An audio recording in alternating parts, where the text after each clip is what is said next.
Hello dear students. Dear students, from today's video lecture, we are going to start a new topic of physical chemistry, that is thermodynamics. This one is the first part, and in this part, we will discuss about the limitations of first law of thermodynamics. So students, let's start. ये students पहले हम ये देखेंगे कि आपका syllabus क्या है। ठीक है, थर्मोडायनेमिक्स का क्या सिलेबस है जिसे हम यहाँ पर कवर अप करेंगे। फर्स्ट ऑफ ऑल हम ये देखेंगे कि जो आपने फर्स्ट लॉ ऑफ थर्मोडायनेमिक्स पिछले सेमेस्टर के अंदर पढ़ी थी उसकी लिमिटेशंस क्या है। हम लिमिटेशंस देखेंगे किसकी, फर्स्ट लॉ ऑफ थर्मोडायनेमिक्स की। देन हम देखेंगे सेकेंड लॉ ऑफ थर्मोडायनेमिक्स क्या है, क्यों हमें इस लॉ की जरूरत पड़ी, why we need the law, that is second law of thermodynamics. Then we will see the different statements of this law. ठीक है, स्टेटमेंट देखेंगे कि सेकंड लॉ को कैसे डिफाइन करें। उसके बाद हम देखेंगे कार्नोट साइकिल की एफिशिएंसी, कार्नोट थ्योरम क्या होती है वो हम इसके अंदर स्टडी करेंगे। थर्मोडायनेमिक स्केल क्या है टेम्परेचर का।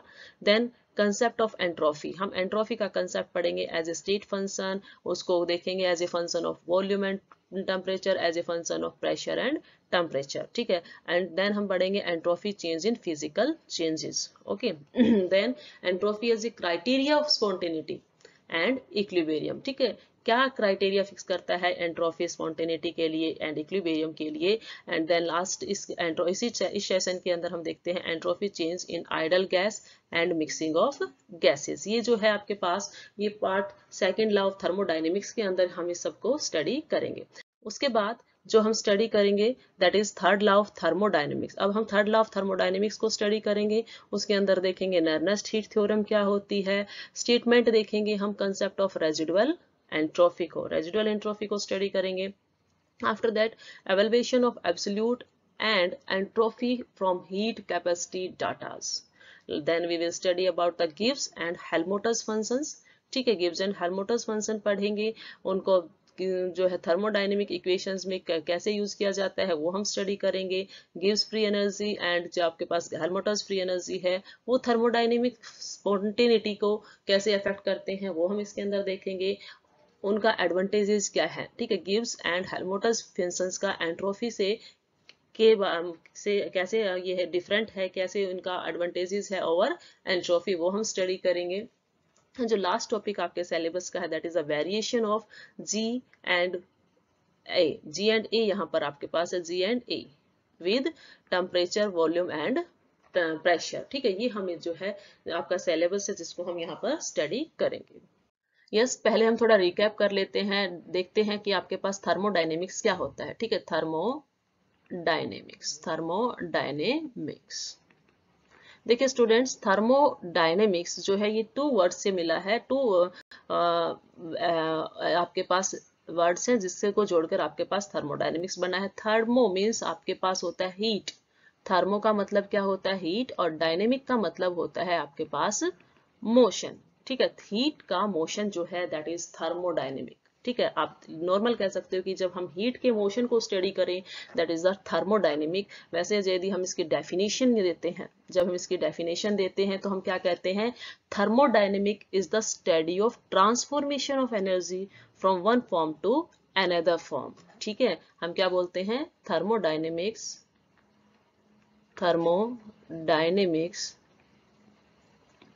is the study of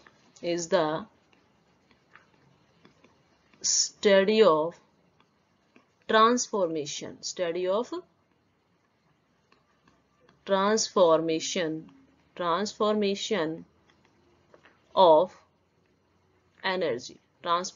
of energy from one form to another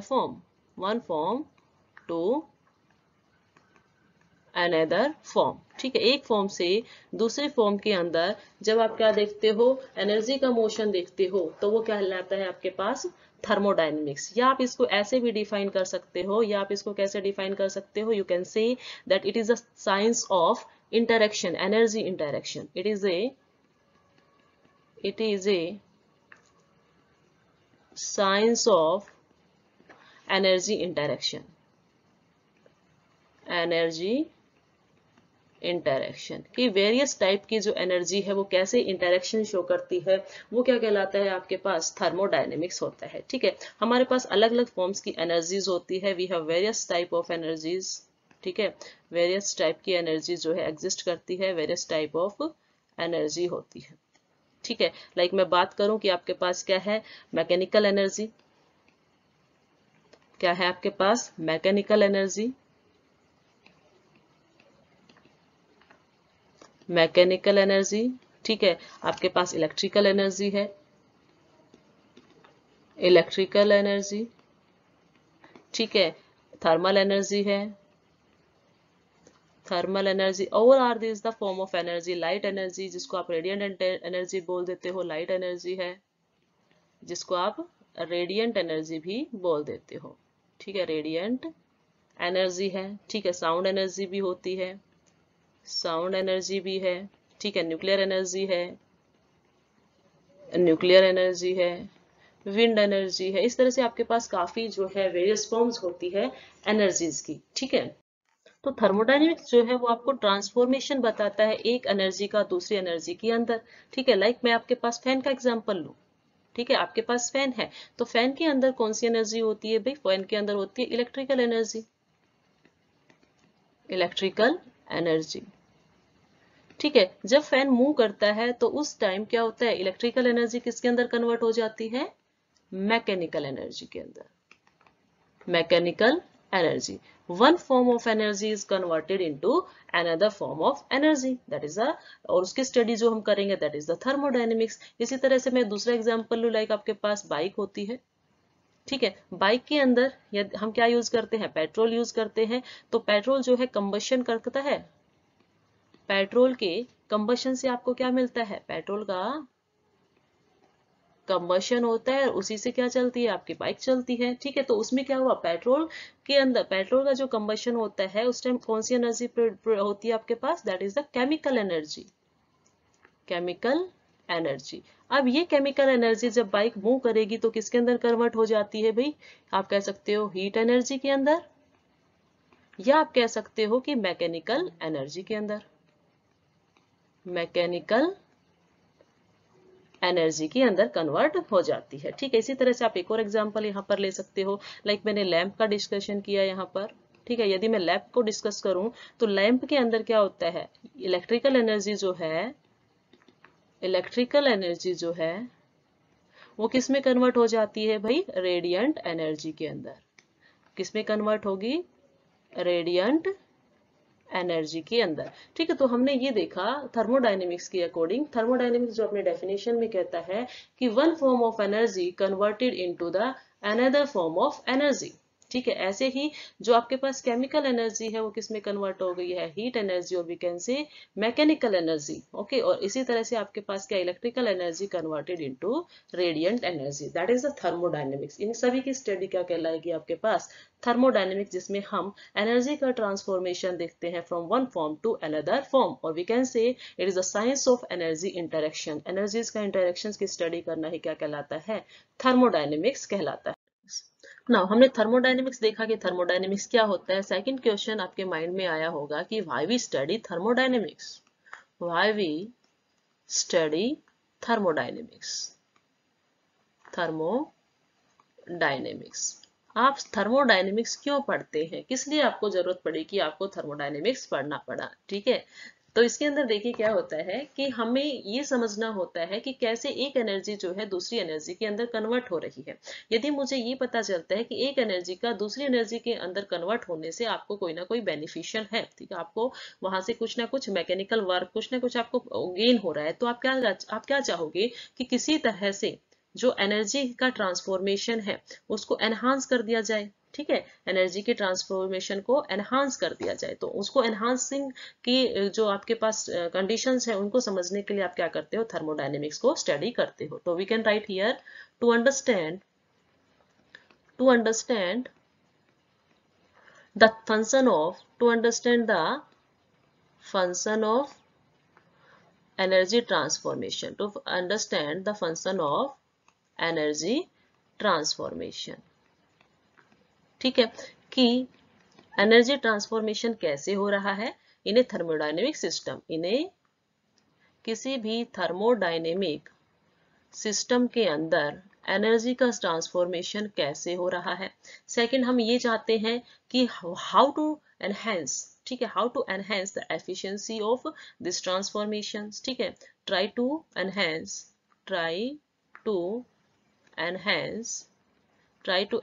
the efficiency of this transformation, ठीक है, कैसे ट्रांसफॉर्मेशन की एफिशिएंसी को बढ़ाया जा सकता है, ठीक है, कैसे हम non polluting and eco friendly energy resources create कर सकते हैं, means to generate the non-polluting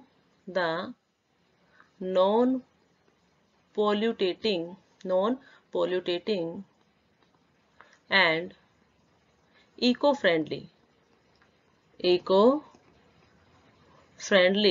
eco-friendly energy resources. यदि आप स्टडी करोगे तभी आपको पता चलेगा कि कैसे आप non polluting and eco friendly resources की फॉर्मेशंस कर सकते हो, उनको जनरेट कर सकते हो, ठीक है। लास्ट स्टेप आप बोल सकते हो कि भी आप फोकस करना चाह रहे हो किसके ऊपर, नेक्स्ट रिसर्च से रिगार्डिंग, ठीक है, focus on study and research regarding the non-conventional source of energy,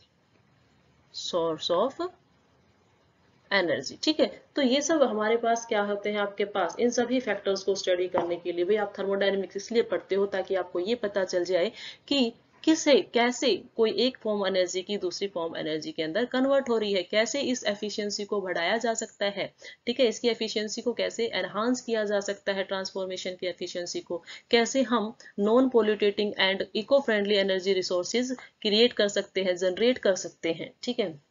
then study के लिए, रिसर्च के लिए, ताकि हम क्या कर सके, non conventional source of energies क्या कर सके, जनरेट कर सके। तो उस सब के लिए हम क्या करते हैं, थर्मोडायनेमिक्स की स्टडी करते हैं। नाउ यदि बात की जाए थर्मोडायनेमिक्स के एप्लीकेशन पार्ट की, that is application of thermodynamics, ठीक है, कि थर्मोडायनेमिक्स के क्या एप्लीकेशंस हैं। तो देखिए आपके पास जितने भी व्हीकल्स हैं, ऑल टाइप ऑफ व्हीकल्स जो है आपके पास, ठीक है, जितने भी टाइप के आपके पास व्हीकल्स होते हैं, this one is all type of vehicles जो है आपके पास, ठीक है, वो सभी किसके ऊपर बेस्ड होते हैं, वो सभी बेस्ड होते हैं थर्मोडायनेमिक साइकिल के ऊपर, all based on thermodynamic cycles, सभी थर्मोडायनेमिक साइकिल्स के ऊपर बेस्ड होते हैं। चाहे आप बात करें मोटरसाइकिल, कार, शिप्स, एयरप्लेन, सभी के सभी क्या होते हैं, थर्मोडायनेमिक साइकिल के ऊपर बेस्ड होते हैं। सेकंड थिंग्स यदि मैं बात करूं, all type of refrigerators,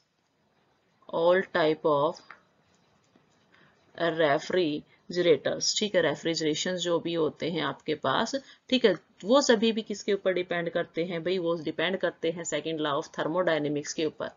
second law of thermodynamics, मतलब इसको भी हम थर्मोडायनेमिक्स के अंडर ही क्या करते हैं, स्टडी करते हैं, ये भी थर्मोडायनेमिक्स के ऊपर ही बेस्ड होता है, ठीक है। उसके बाद यदि बात की जाए जितने भी एयर एंड गैस कंप्रेशर्स होते हैं, ठीक है, all type of air and gas compressors जो होते हैं, गैस कंप्रेसर्स जो होते हैं, लाइक आप बात करो फैंस की या फिर ब्लावर्स की, वो सभी किसके ऊपर बेस्ड होंगे, वो भी बेस्ड होंगे बेस्ड अपॉन थर्मोडायनेमिक्स। तो आपके पास थर्मोडायनेमिक्स जो है डेली लाइफ के अंदर काफी जो है इंपॉर्टेंट रोल प्ले करता है थर्मोडायनेमिक्स। ओके, तो अब स्टार्ट करते हैं हम थर्मोडायनेमिक्स फर्स्ट। नाउ देखिए, आफ्टर डेफिनेशन ऑफ थर्मोडायनेमिक्स हम देखेंगे कि आपके पास थर्मोडायनेमिक्स के अंदर कुछ लॉज है, थर्मोडायनेमिक लॉ, ठीक है, जिसके अंदर सबसे पहले आती है आपके पास first law of thermodynamic. First law of thermodynamics. First law of thermodynamics के बारे में आपने प्रीवियस जो सेमेस्टर था उसके अंदर स्टडी किया था, ठीक है, कि first law of thermodynamics mainly किसके ऊपर बेस्ड थी? It deals with the study of conservation of energy. ये मोस्टली जो बेस थी वो ये था, इसका बेस कि इसने ये कहा कि एनर्जी जो है सिस्टम की वो क्या रहेगी, आपके पास कंजर्व रहेगी। तो आप ये कह सकते हो कि it deals with the conversion of energy, the conservation, एक तो क्या था इसके अंदर, conservation and conversion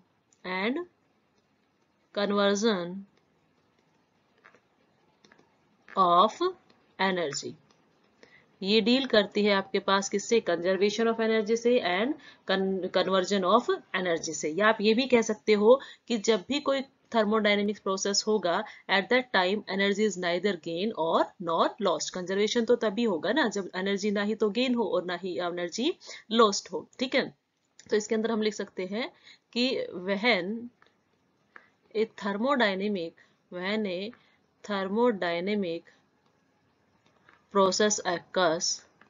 process is carried out or occur is carried out। जब भी एक थर्मोडायनेमिक प्रोसेस होगा, at that time the energy of the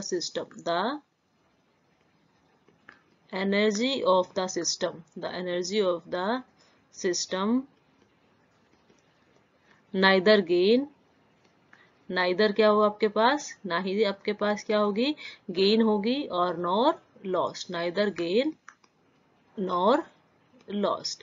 ये जो सबसे पहले लॉ आई थी थर्मोडायनेमिक्स की, उसको बोला था फर्स्ट लॉ ऑफ थर्मोडायनेमिक्स, जिसने कहा कि यदि आपके पास एनर्जी जो है एक फॉर्म से दूसरी फॉर्म के अंदर कन्वर्ट होती है, तो इसका मतलब ये है कि एनर्जी जितनी आपने लूज की उतनी ही एनर्जी क्या कर ली गई, गेन कर ली गई, ठीक है। एनर्जी का ओवरऑल लॉस नहीं होता, एनर्जी क्या रहती है आपके पास, कंजर्व रहती है। एनर्जी क्या रहती है, कंजर्व रहती है जब वो एक फॉर्म से दूसरी फॉर्म के अंदर कन्वर्ट होती है। बट ये जो लॉ थी इसकी कुछ लिमिटेशंस थी, वो लिमिटेशंस क्या है?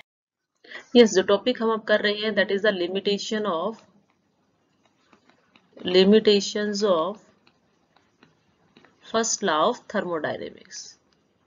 first law of thermodynamics, ठीक है, कि आपके पास जो फर्स्ट लॉ थी उसकी लिमिटेशंस क्या है वो हमें देखना है।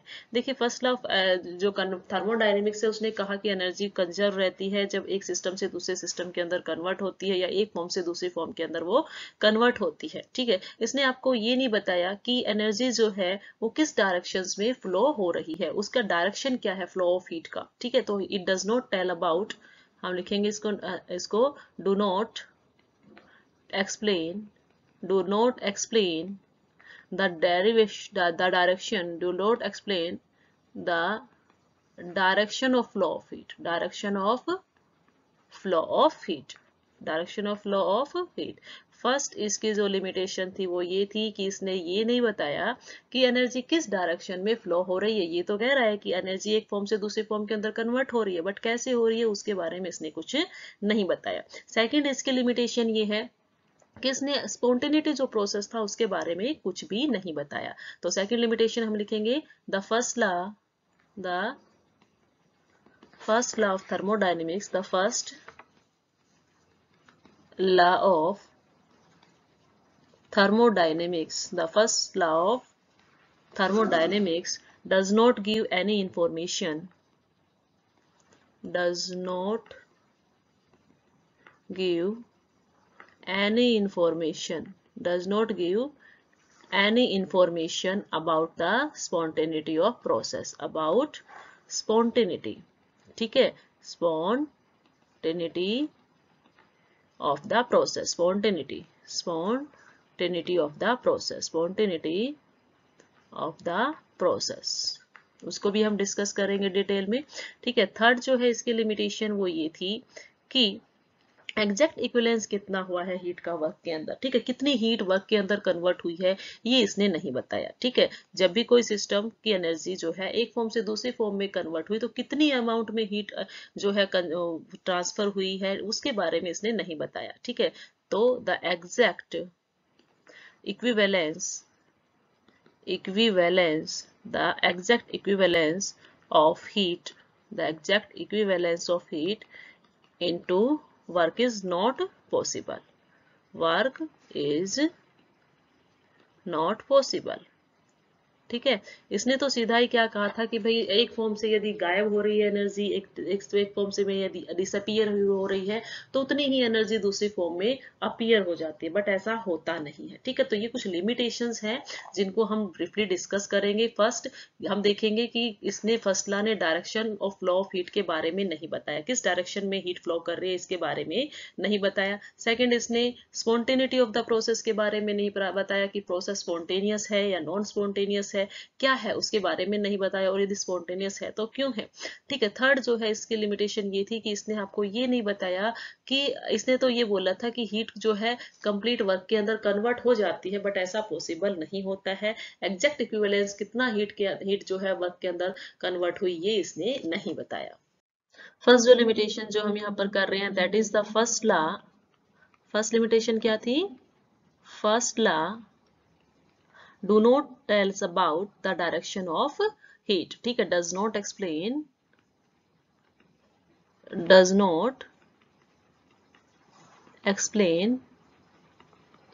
about the direction of flow of heat, ठीक है, does not tells about the direction of flow of heat।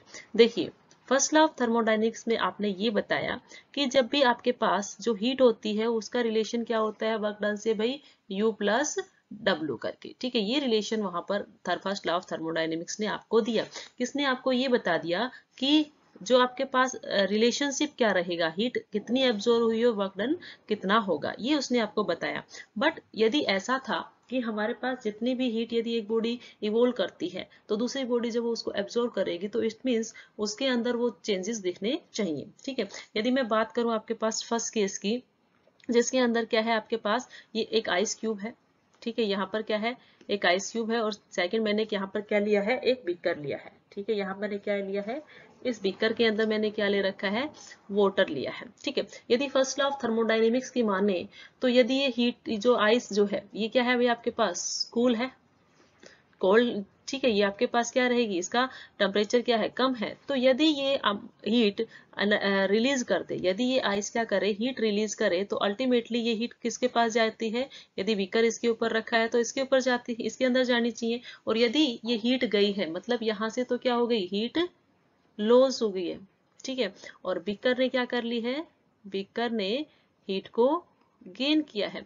यदि बीकर ने हीट को गेन किया है, ठीक है, बीकर के अंदर जो वाटर है उसने हीट को गेन किया है, इट मीन्स वहां पर जो वाटर है उसका टेम्परेचर क्या हो जाना चाहिए, इंक्रीज हो जाना चाहिए, उसका टेम्परेचर इंक्रीज हो जाना चाहिए। बट एक्चुअल प्रैक्टिस में आपको पता है ऐसा नहीं होता कि हम आइस से वाटर को हॉट कर ले, ठीक है, हम आइस से वाटर को हीट नहीं दे सकते, ठीक है। तो फर्स्ट लॉ के अकॉर्डिंग तो ऐसा होना चाहिए था, लेकिन ऐसा तो कुछ भी नहीं होता है, ठीक है। दैट्स वाई इसने ये नहीं बताया कि हीट का फ्लो कहाँ से कहाँ हो रहा है, वेदर आइस टू वाटर हो रहा है या वाटर टू आइस हो रहा है, ठीक है। सेकेंड थिंग्स आपको यहाँ पर क्या दिख रहा है, this one is a bike में, ठीक है, यहाँ पर एक बाइक है और इसके ऊपर क्या है आपके पास एक राइडर है। अब देखिए जैसे ही ये बाइक राइडर्स जो है ब्रेक लगाता है, जैसे ही यहाँ पर क्या होता है व्हीकल को स्टॉप करने के लिए जो आपके पास व्हीकल है, ठीक है, जो यहाँ पर आपके पास व्हीकल जो यहाँ पर है, okay, this one is the vehicle, ठीक है। जो व्हीकल जो यहाँ पर है इसको स्टॉप करने के लिए, यदि व्हीकल को स्टॉप करना है आपने, ठीक है, तो आप क्या अप्लाई करेंगे, यहाँ पर अप्लाई करेंगे हम break.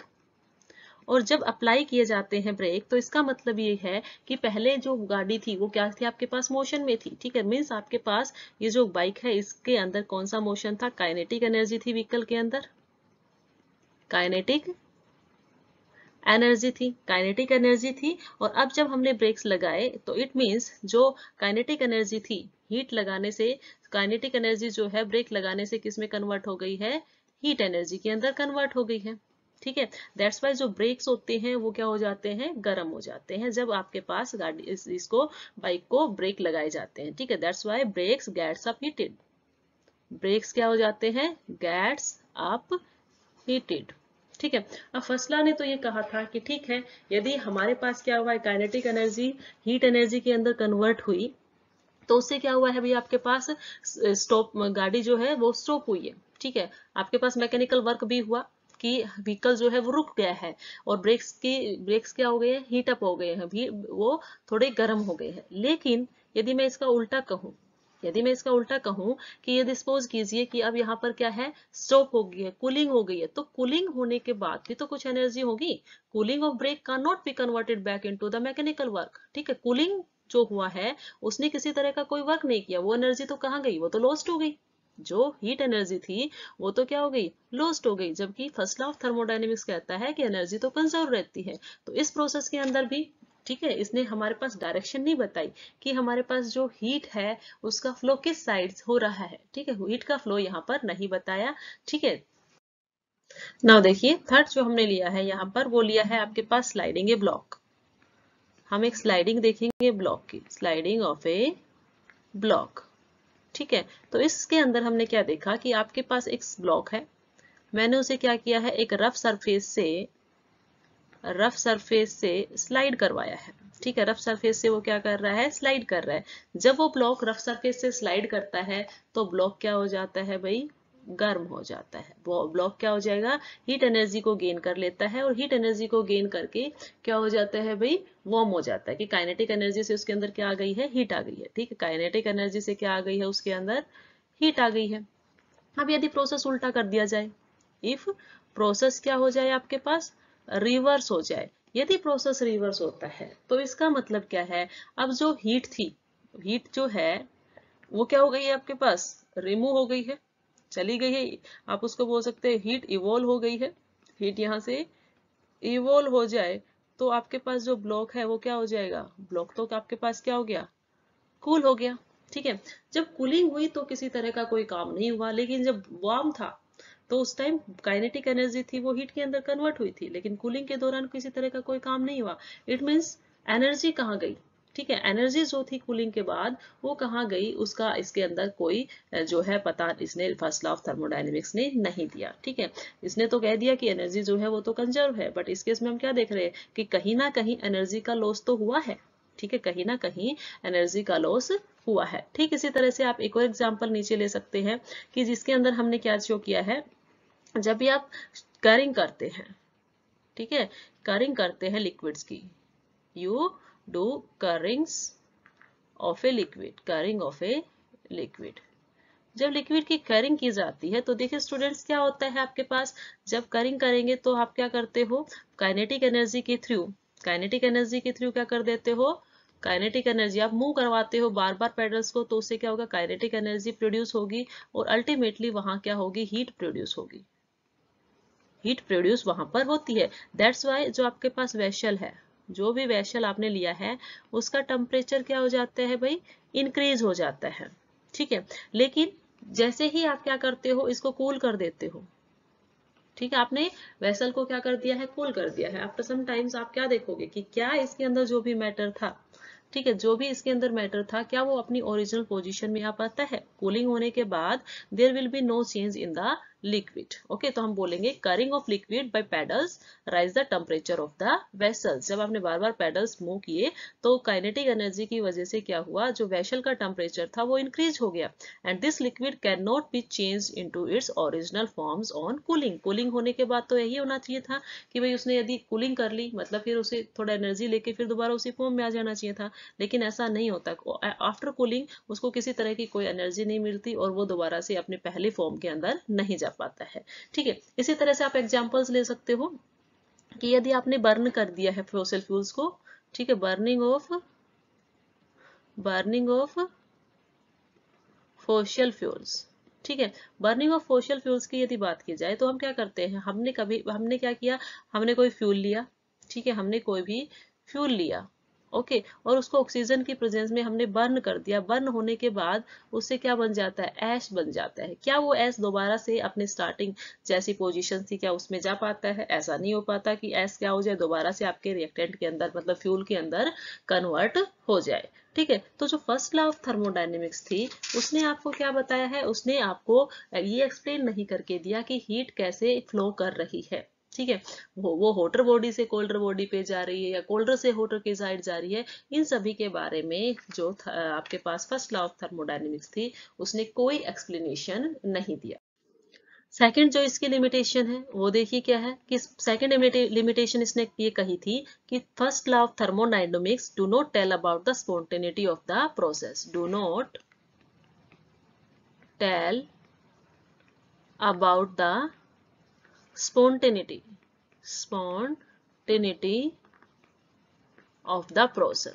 spontaneity of the process।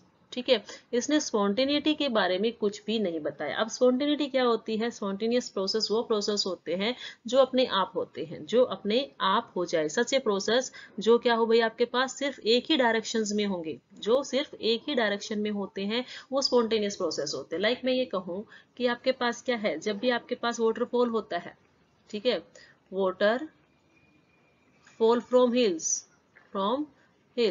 तो ये क्या है, ये एक ही डायरेक्शन में होता है कि भाई ये क्या हुए है, नीचे की साइड जो वाटर है वो आपके पास नीचे की साइड वाटर फॉल हो रहा है। ठीक है, वाटर नीचे की साइड फॉल हो रहा है, तो एक ही डायरेक्शन है ऊपर से नीचे। सेम इसी तरह से यदि मैं बात करूं आपके पास वाटर मॉलिक्यूल्स की फॉर्मेशंस की, ठीक है, जब वाटर मॉलिक्यूल की फॉर्मेशन होती है तो 2 हाइड्रोजन मॉलिक्यूल्स और 1 ऑक्सीजन मॉलिक्यूल मिलके क्या फॉर्म कर देते हैं, एक वाटर मॉलिक्यूल की फॉर्मेशन कर देते हैं। ठीक है, लेकिन जब क्या हो आपके पास वाटर को यदि हम हीट करें या फिर वाटर क्या हो आपके पास, water left in the isolated system never dissociated into hydrogen and oxygen. यदि ये डिसोशिएट होता है, डिसोशिएट होकर ये कभी भी आपको ऑक्सीजन या हाइड्रोजन नहीं देता है, ये आपको क्या देता है, ये आपके पास वो मोलिकुलर फॉर्म में ही रहेगा, H2O फॉर्म में ही रहेगा। ठीक है, तो इसमें हम कह सकते हैं कि कॉम्बिनेशन ऑफ हाइड्रोजन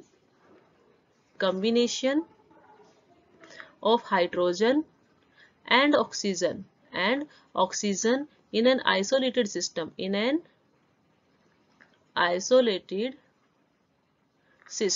ठीक है, they produce water। ये क्या प्रोड्यूस करते हैं, they produce water।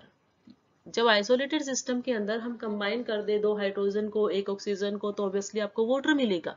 ठीक है, हाउएवर जो भी वाटर आपके पास लेफ्ट रहेगा आइसोलेटेड सिस्टम के अंदर, water left in the isolated system never dissociated in oxygen and hydrogen. दोबारा से वो टूट के वाटर में जो है वो हाइड्रोजन या ऑक्सीजन प्रोवाइड नहीं कराता। इसका मतलब क्या हुआ, इसका मतलब ये हुआ कि प्रोसेस तो सीधा क्या चल पड़ा, एक ही डायरेक्शन में चल पड़ा, वो बैकवर्ड नहीं हो रहा है। ठीक है, उसी तरह से देखिए यदि हम क्या देखें, फ्लो ऑफ हीट देखें, यदि हम क्या देखते हैं, फ्लो ऑफ हीट।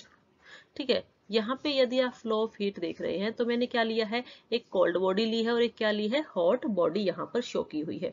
तो देखिए जो फ्लो ऑफ हीट होता है वो हमेशा कैसे होता है भाई, वो हमेशा होता है warmer to the cooler body. ठीक है, वार्मर बॉडी से क्या होता है, हॉट टू कोल्ड बॉडी की साइड हीट जो है ट्रांसफर होता है, लेकिन इसका उल्टा जो है वो ट्रू नहीं होता है। तो फर्स्ट लॉ ऑफ थर्मोडायनेमिक्स ने तो क्या बोला था, कन्वर्टेबल है भाई, एक फॉर्म से दूसरे फॉर्म के अंदर कन्वर्ट होगी, तो हॉट से कोल्ड में गई तो कोल्ड से हॉट में आ जाना चाहिए था, लेकिन ऐसा नहीं होता है एक्चुअल में।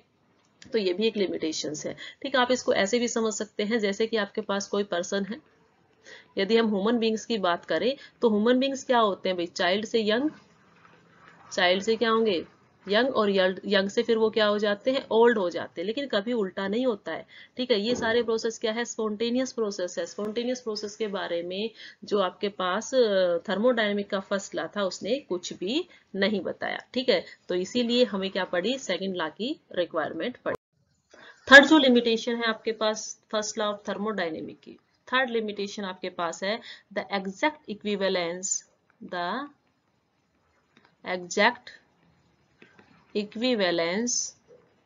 of heat into work,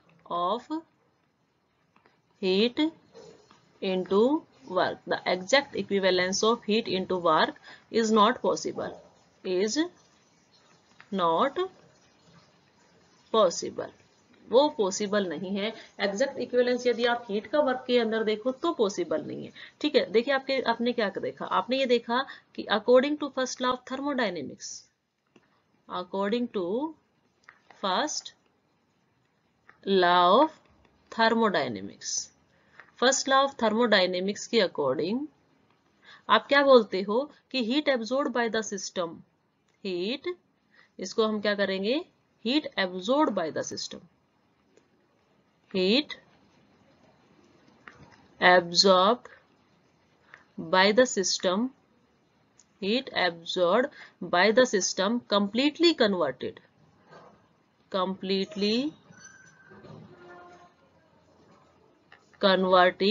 into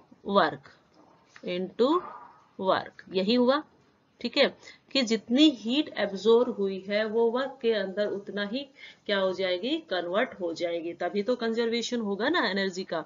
ठीक है, एंड सिमिलरली आप कह सकते हो, and similarly the work done can be completely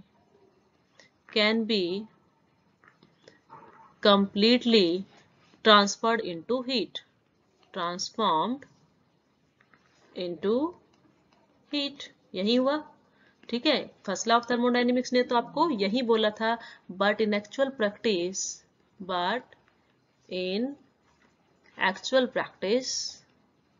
it does not happen, ऐसा कुछ भी नहीं होता है। ऐसा क्यों नहीं होता है, देखिए कि जब हम बात करेंगे कि जब हीट इंजन जो है, लाइक मैंने कहा कि आपके पास कोई वर्क है, वर्क जो है वो कैसे किसमें कन्वर्ट हो जाए भाई, आपके पास work converted into heat, work converted into heat, work heat के अंदर कन्वर्ट हो सकता है। ठीक है, बट ऐसा पॉसिबल नहीं है कि हीट जो है ना, हीट जो है वो कंप्लीट किस में कन्वर्ट हो जाए, आपके पास वर्क के अंदर कंप्लीट हो जाए। ठीक है, हम इसमें क्या बोलेंगे कि नॉट कंप्लीटली कन्वर्टेबल। ठीक है, नॉट कंप्लीटली कन्वर्टेबल, ये कंप्लीटली कन्वर्टेबल नहीं है, लेकिन वर्क का हीट में कन्वर्जन कंप्लीट है। ठीक है, तो उसका क्या है, कंप्लीट कन्वर्जन यहाँ पर पॉसिबल होता है। ऐसा क्यों होता है, क्योंकि जो आपके पास ये जो सोर्स ऑफ एनर्जी है, ठीक है, as a source of energy work क्या होती है भाई, आपके पास सुपीरियर फॉर्म होती है एनर्जी की, this is the superior form of energy, work superior form है एनर्जी की। और हीट क्या है भाई आपके पास, हीट आपके पास लो ग्रेड एनर्जी है। ठीक है, लो ग्रेड एनर्जी है। ठीक है, आपने देखा है कि सुपीरियर जो है वो लो में आ सकता है। ठीक है, हमने क्या देखा है, सुपीरियर फॉर्म जो है वो कन्वर्ट हो सकती है किसमें, लो ग्रेड के अंदर, लेकिन लो ग्रेड सुपीरियर के अंदर कन्वर्ट नहीं होता है। दैट्स वाई हम क्या कह रहे हैं कि जो हीट का कन्वर्जन है वर्क के अंदर कंप्लीट, वो पॉसिबल नहीं है। जबकि फर्स्ट लॉ ऑफ थर्मोडायनेमिक्स ने बोला कि हीट कंप्लीट कन्वर्ट हो सकती है वर्क में, और वर्क कंप्लीट कन्वर्ट हो सकता है हीट में, बट एक्चुअल में ऐसा नहीं था। That's why this is also the limitation of first law of thermodynamics. तो देखिए हमने क्या देखा, हमने ये देखा कि फर्स्ट लॉ ऑफ थर्मोडायनेमिक्स कुछ कौन कौन से फिनोमिनाज को एक्सप्लेन नहीं कर पाई, ये डायरेक्शन को नहीं बता पाई कि हीट कहाँ से कहाँ फ्लो हो रही है। सेकेंड थिंग ये नहीं बता पाई कि कोई भी स्पॉन्टेनियस प्रोसेस है वो एक ही डायरेक्शन में क्यों होता है। ठीक है, थर्ड ये नहीं बता पाया कि हमारे पास हीट का कंप्लीट कन्वर्जन, जो इसने खुद बताया था वो फेल हो गया, कि हीट का कंप्लीट कन्वर्जन जो है वर्क के अंदर और वर्क का कंप्लीट कन्वर्जन हीट के अंदर होता है, वो गलत बात थी, क्योंकि हमारे पास जो हीट है वो कंप्लीट कन्वर्ट नहीं हो सकती वर्क के अंदर, because heat is a low grade energy and it can not be converted into its superior form of energy, this work. Okay, तो ये था आपके पास limitations of thermodynamics. Well students, ये था आपके पास limitations of first law of thermodynamics. In next lecture we will discuss some more topics of thermodynamics.